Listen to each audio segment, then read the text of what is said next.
นี่เขาเบิดตังหนึ่งเดี๋ยวมันเบิ่งไม่ลาดได้อยู่เนาะด้วยจังเดี๋ยวเรื่องยูทูบหน่อย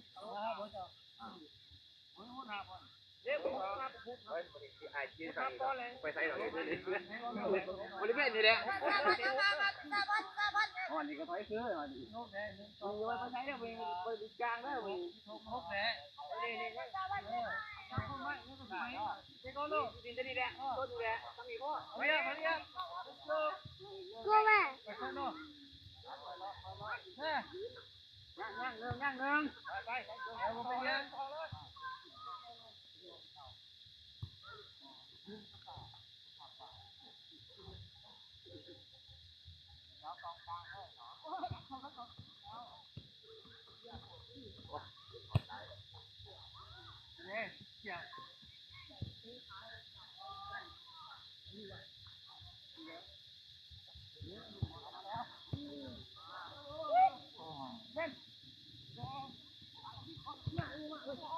ปากกินเบิ่งเด้อหลายปล่อยเลย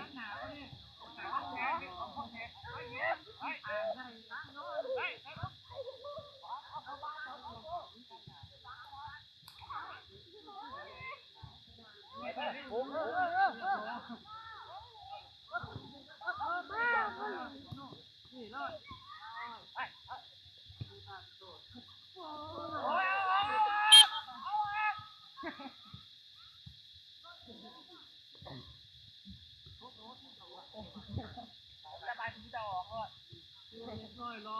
อตัวบ้านสมบัติ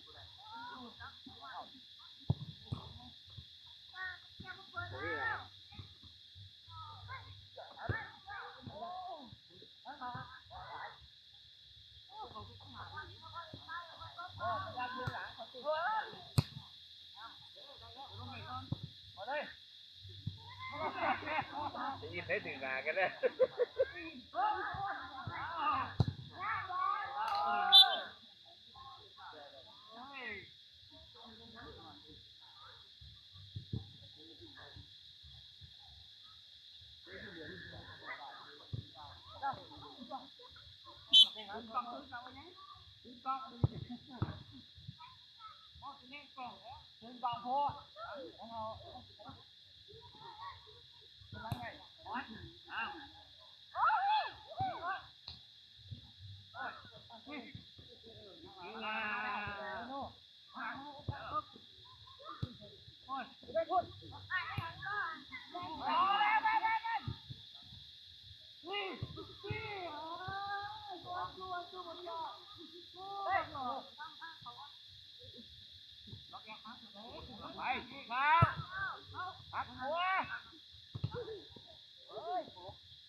ได้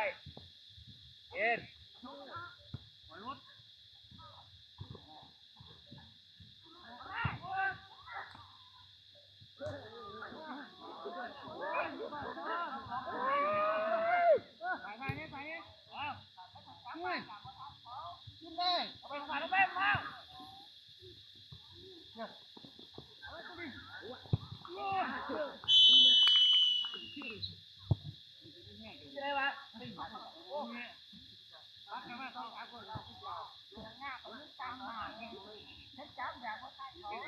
ก็หาบุญโจ๊กเลยหรอสวน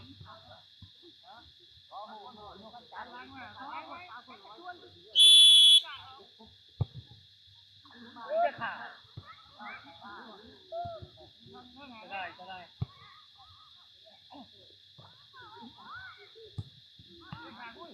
นี่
ยืนแม่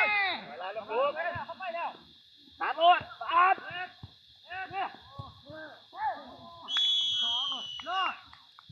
ตายอยู่เลยเพียงรอด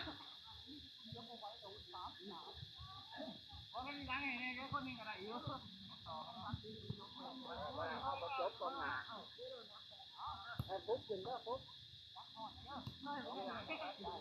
แน่รอคนนั้นเนี่ยโอ้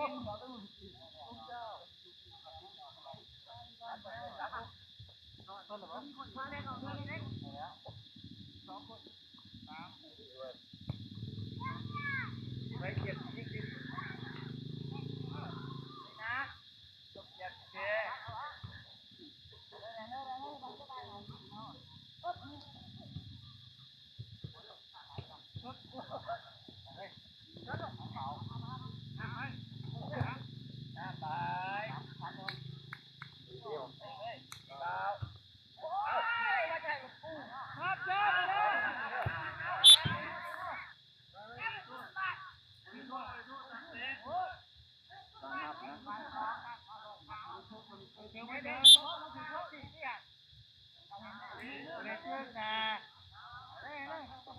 ยังช้างเลยเที่ยงกับเปล่าเองซะ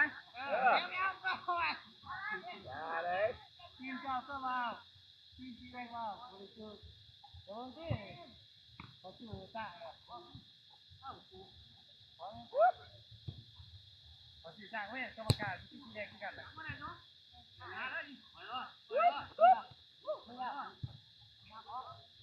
เฮ้ยโอ้ย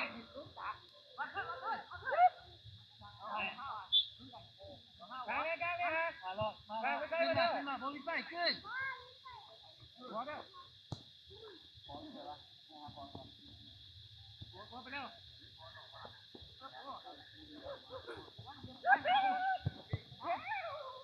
เล่นบอลลง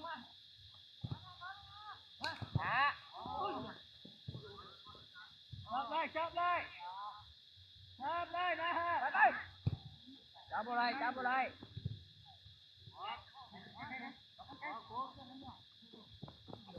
โอ้โหหมดสัตว์กูเฮ็ดอย่าบ่หันเลยต้องจับซะเด้อ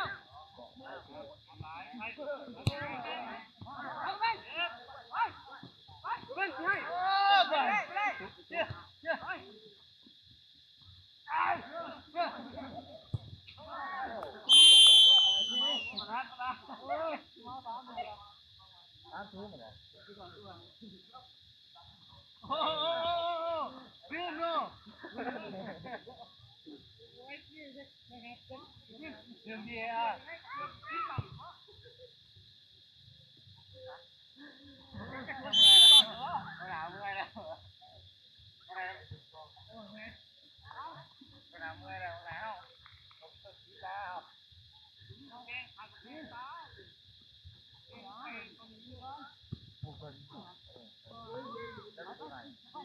มีนะเฮ้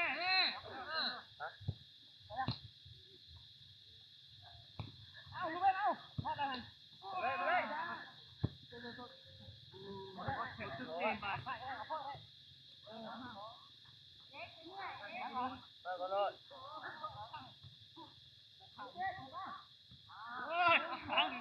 มาบุกสูงบุกคัดเขาหันเลยได้กินแล้วโอ้ยดีละ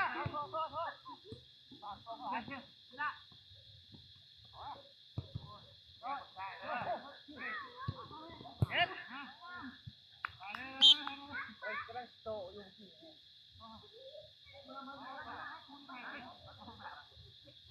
อาศัย หากมา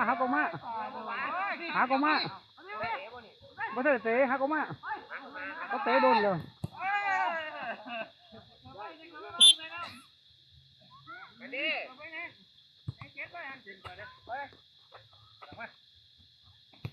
มีรอดก็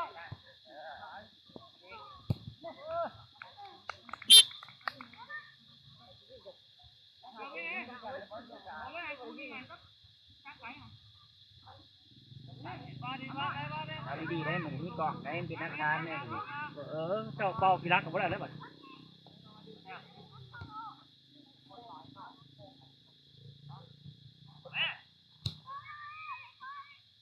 กระซ่าออกไปขัวมันก็รุดเลยนี่มันส่งกับเครื่องเลยผมอีกแค่แหละ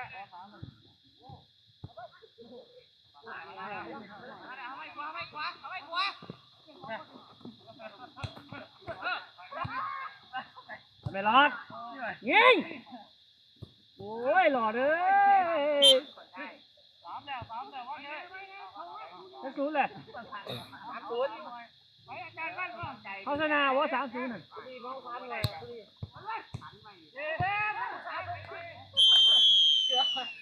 เขาเป็นลำนา จะสู้เลยกรรมการปีวะนี่ แล้วลำนา ขอเตะเลยไอ้เขาเอาเลยน้องขอเตะเลย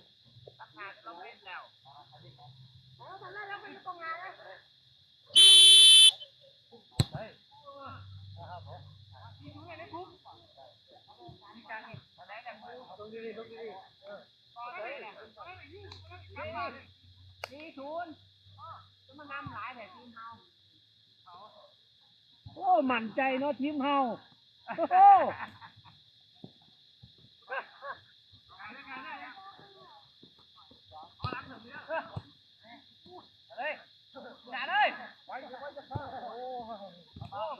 จะแยกกัน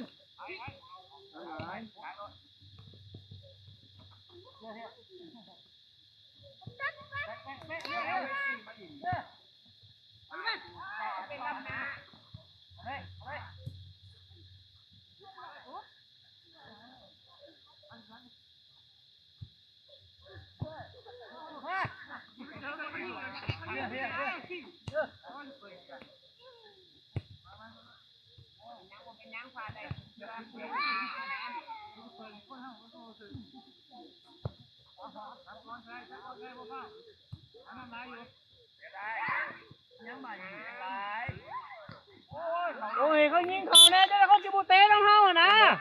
เอาเตะเลยไรขั้นอยู่นี่ได้กรรมการ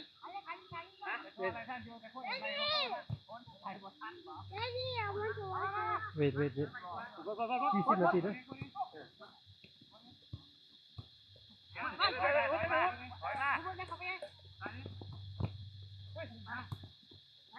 ยิงลูก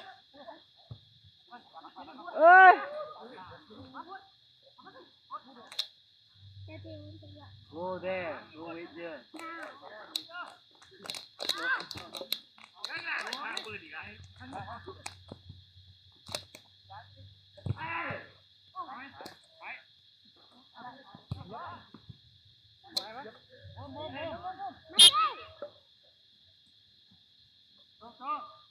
เดี๋ยวเราไปตีเ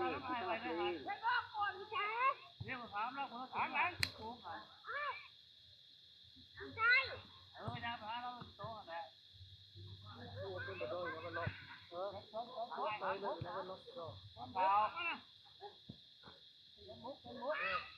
ถามแล้วหันไปอยู่หัวหน้ายืนถ่ายอยู่วันนี้หล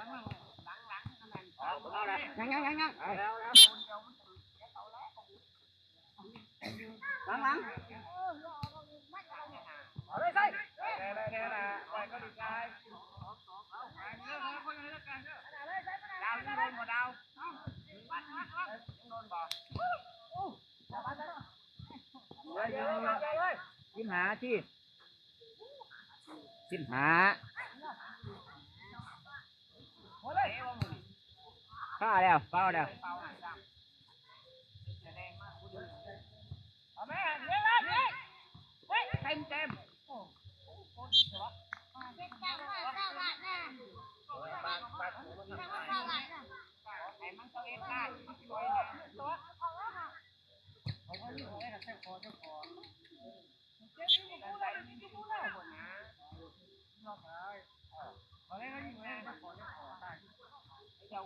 ซอยเขาแน่หันเขาออนไลน์เดียวผมบนไลน์ถึงหลังออนโอ้ไลน์บนท่านไลน์บนท่านกูมันไลน์คนเดียวรอครับก็ผมมือจะกองรันไปไหมครับเงี้ยบักเบิร์ดชิปลาไปเรียว3ไม่เอากล่องมาเนาะนี่ได้3หัน ไว้ก็รีบกายเต้หนาเลยพุดหลังเอาใส่กล่องแคปผมไว้ใส่นะมึงเอาไปพุดปั๊บเฮ้ยใช่หวังอีกช่วยตายจะมาเอาเดี๋ยวเลยหนาดิ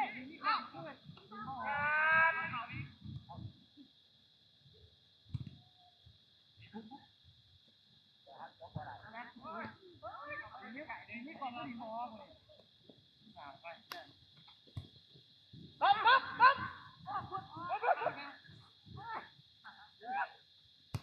ไปกัน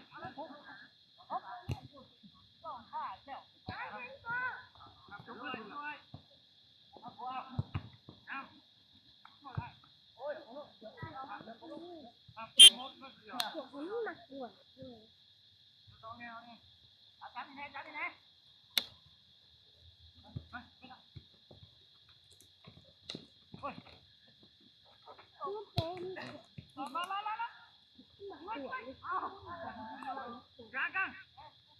เอาไปเดี๋ยวหมดเลยกันโอ้ยอีกใกล้ตัวเลยมาอีกเอาไว้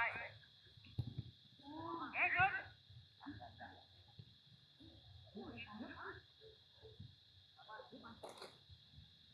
ได้จ้องได้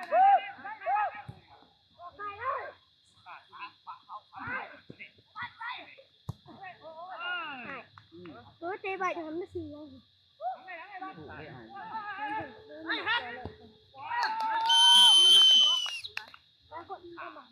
มื่อไหร่บ่ ไม่เลย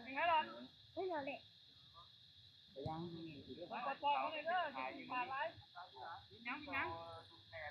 ตีลูกให้ต้องตีให้จังไหนว่าตายแล้วโคโลเขาไปหาครับที่กินปลานี่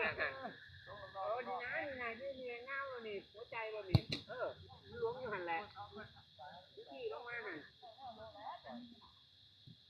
แล้วใส่อยู่ในกลางนี่ก็ไปถึงแล้วนะเดี๋ยวจะไปขี้สองคนขาดเนี่ยจะไปเองมันไปว่าเลยขี้เขาก็ขี้เบื่อไปหลอดเขาหลังหาดิจ่ายไปอีกครับเขาไปวะ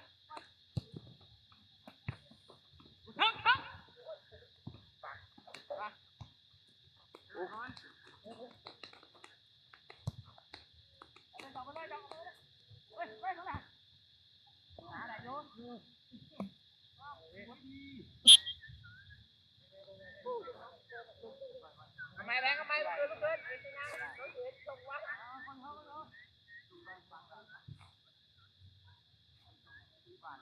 เขาจะทำแบบอย่างพุทธอยู่ไหนกูดี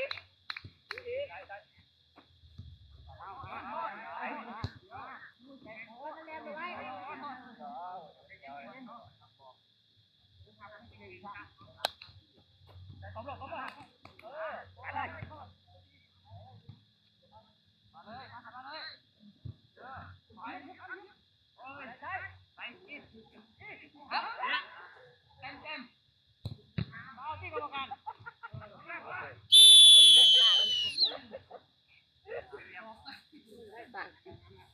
โทษดูนี่ยุดเลยโทษถ่ายยิงแล้วยังมาโทษเนาะมันยังมีเสียงมันผีผมมีกันหอกเด้อกรรมการเป่าเด้อกรรมการให้บริสุทธิ์โอ้ยถือตีแล้วการรับผู้ใดว่าฟังว่าเป่าเองเด้อหัวใจอยู่ตามห้อยอันนั้นเนาะเอ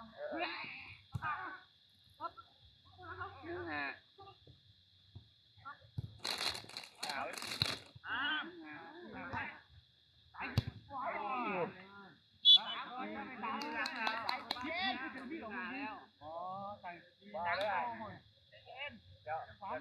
เป็นซ่าว่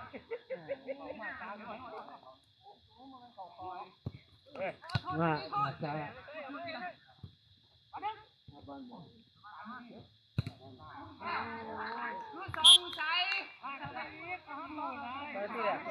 ย็น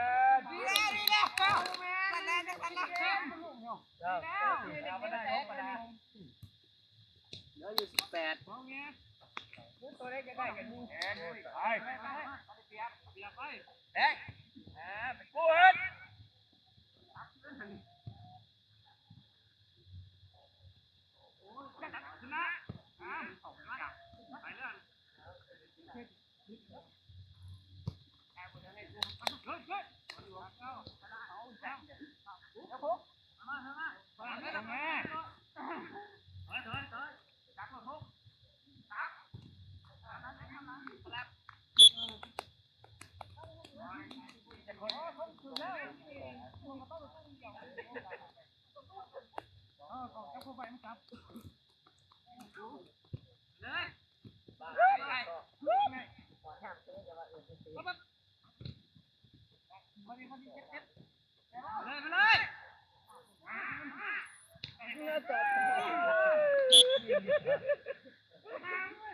ห่างมาจะปากสอง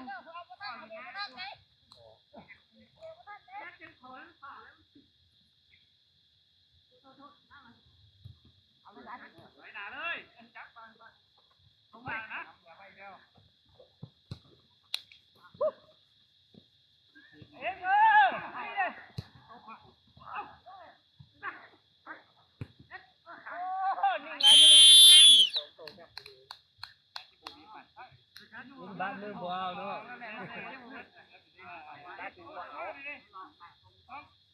โยยังบ่ลงอ่ะเปลี่ยนโยกเอาถือกลับบ้านมาเลยเหรอมันเนี่ยก็6-1เปลี่ยนต่อหมดส่งน้ำฮะก่อนมันเก่งพอมันออกแม่ทิ้งเขาโยมันเก่งกว่าหลอดแล้วคนเชียงรายโยมันโตสลายนั่นหนักแล้วผมวันนี้นี่รับมวลเอาก็เลยซะมาจ้าขอมาท่าน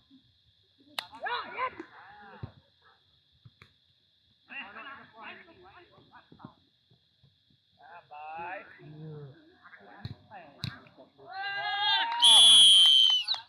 จะไหนกู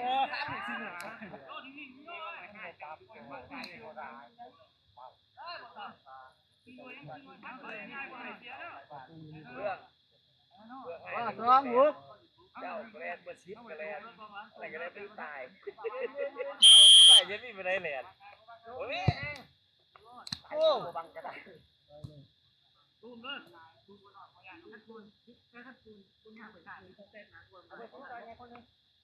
ขอให้เขาไล่จับกล้องไล่เอาไปเลย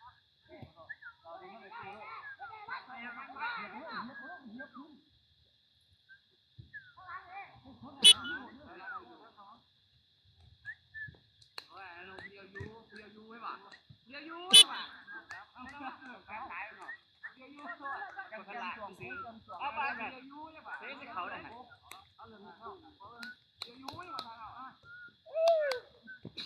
เสียเหล้าเนี่ยจังหวะนี้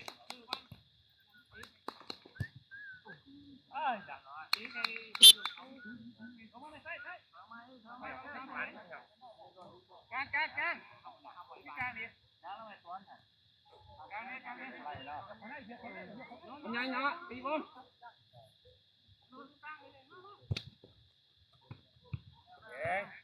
มาเดียวมาเร็วทางไหนเนาะกันไหนเขามีเลยไปเลย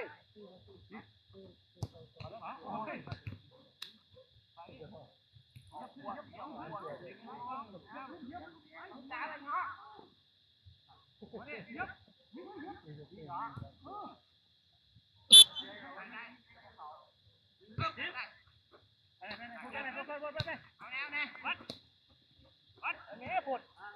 ชีวิตชายไม่ถอยไปแล้วนะ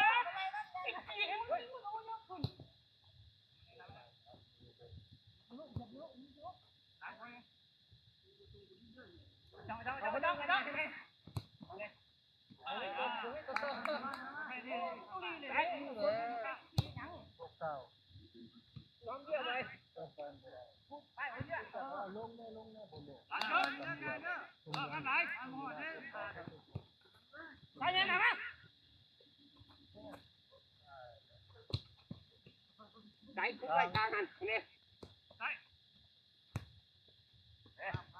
ไปเก็บแรงเด็กใช่กุ้งได้กินแล้วจ่ายพระทหารเนี่ยจับดีน้องจับดีน้ำไม่บนเล่นหรือเปล่าจับลงบ้านติด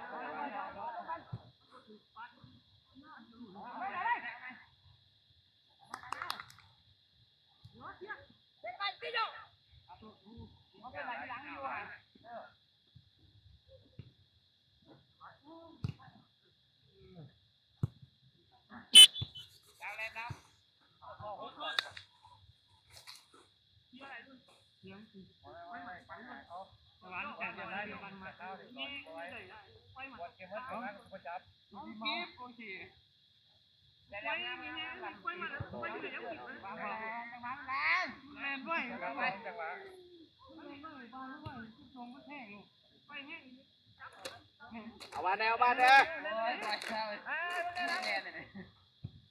เจ็ดโมงแล้วบ่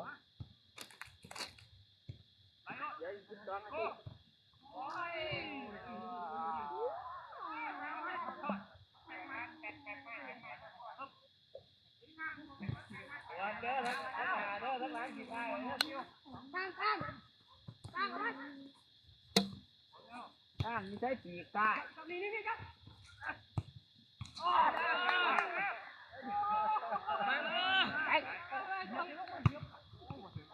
แบงแจงมาให้อายล้นกว่า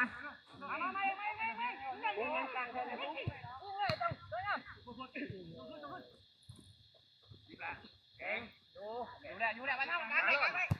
เยียบเพิ่นโอ้ยใครเลยเลยสายเจ้าโอเคครับโอ้ยโย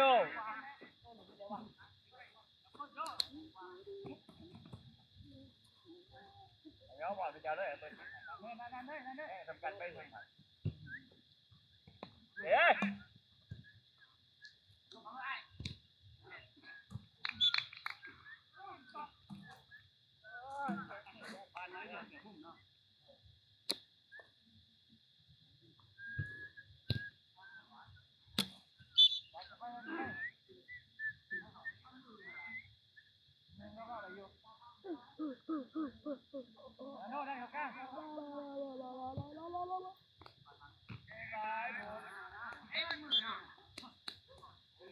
ไอเต้ได้สามเถื่อบอลแล้ว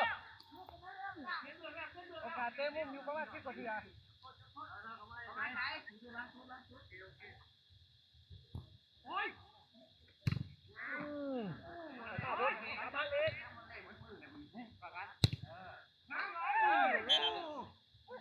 นางมาตีเลย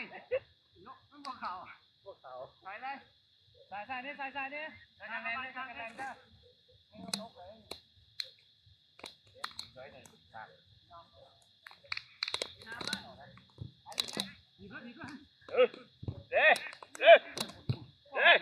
ตีแอปเขาหันมาแอปเขาดิมันเอาปังมันเท่านี่จะกินหมดเจ้ามันเท่า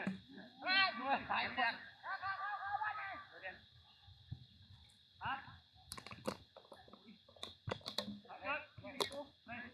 นอกทำไมพี่นะ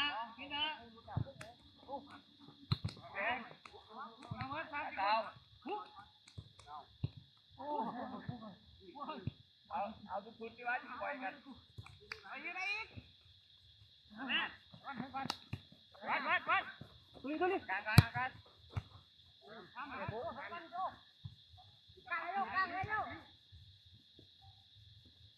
เ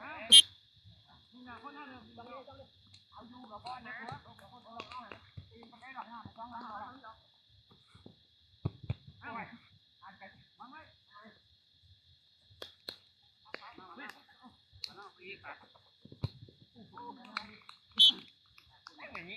คนยิงนะม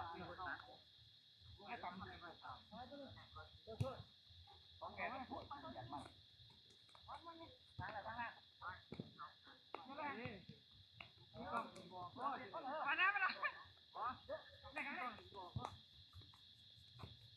ยกไปดันเขากูดันเอาดันเอาดันเอาเอาบ้านเลยพอติดขาก่อนติดขาก่อนติดบ้านติดขาก่อนติดขาก่อนติดบ้านทีหลังยกขาถึงเดี๋ยวมันหล่ออะไรเนี่ยส่วนสกัดเนี่ยหล่ออะไรส่วนสกัดไปเลยเดี๋ยวคนเด้อ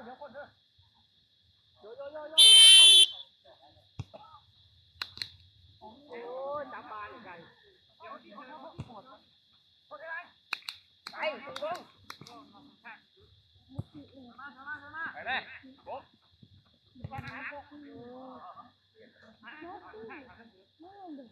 น้องพี่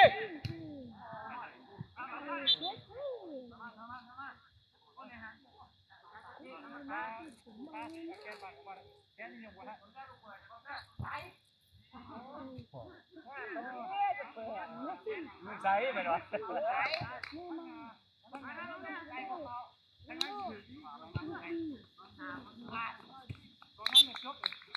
นเป็นเยี่ยมในบ้านเลยทำวะทำหลายเฮ็ดโอ้นะครับ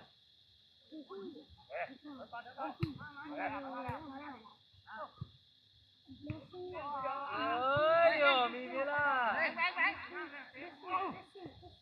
ล็อกแอลนะฮะนี่มาเต้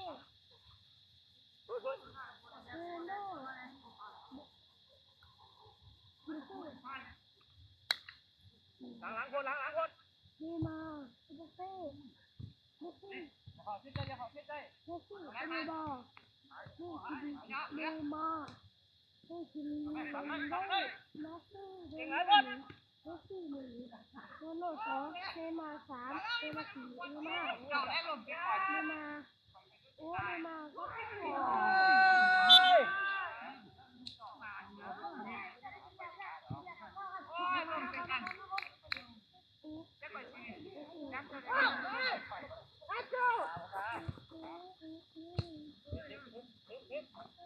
ไปกับคุณไปนะนี่อะไรเนี่ยเดี๋ยวก็เสียงมาเถอะกู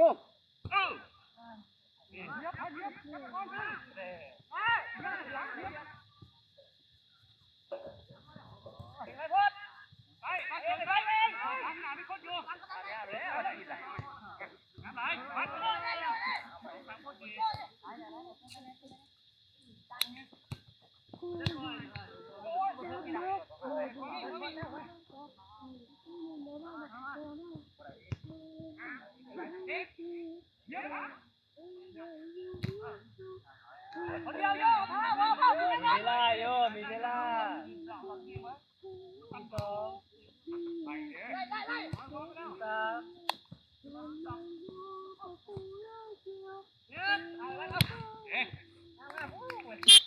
ไม่ได้หาที่ดื้อ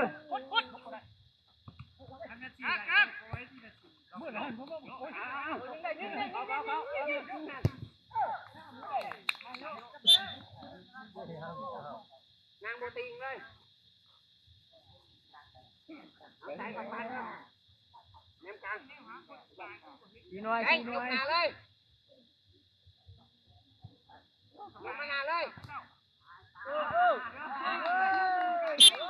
ให้ในกองหน้าเป็นบกคมเสือมันหนาวถูกกันบ้านก็ดีอ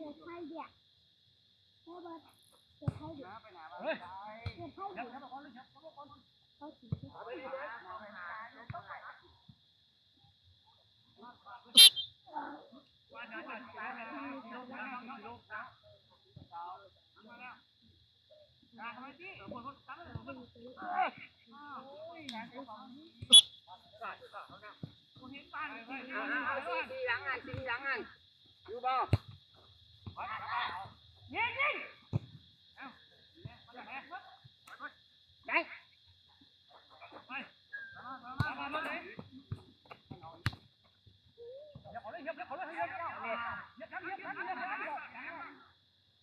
ขอได้โย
ใส่เลยใส่เลยใส่ครับพี่เฮียไล่เลยใส่สุด มีคนเอามีคนเอา โ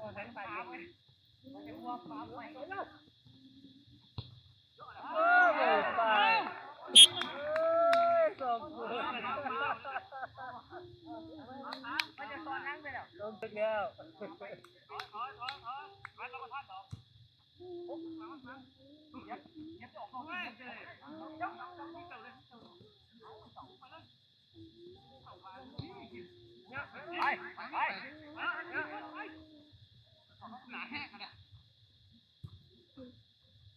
ไปเลย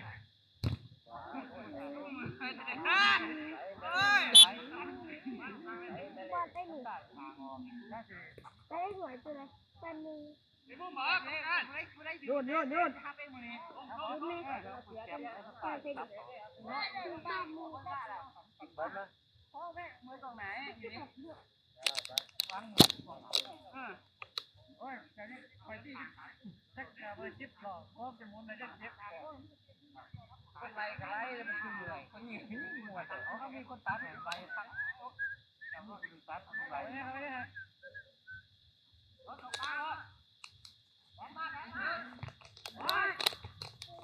อะไรบ้าง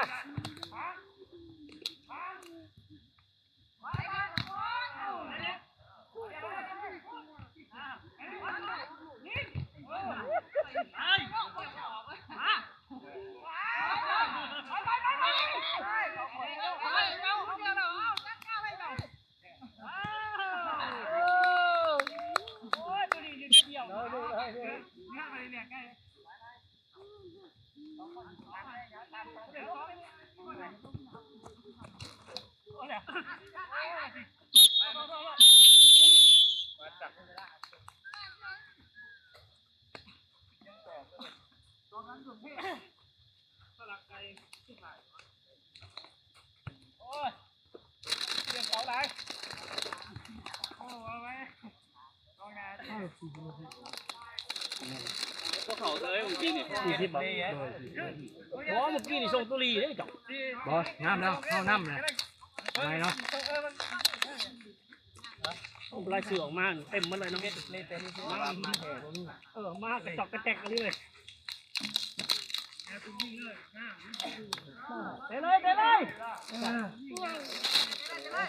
โอ้จับบ่ได้เอาอันนี้ต้องคือ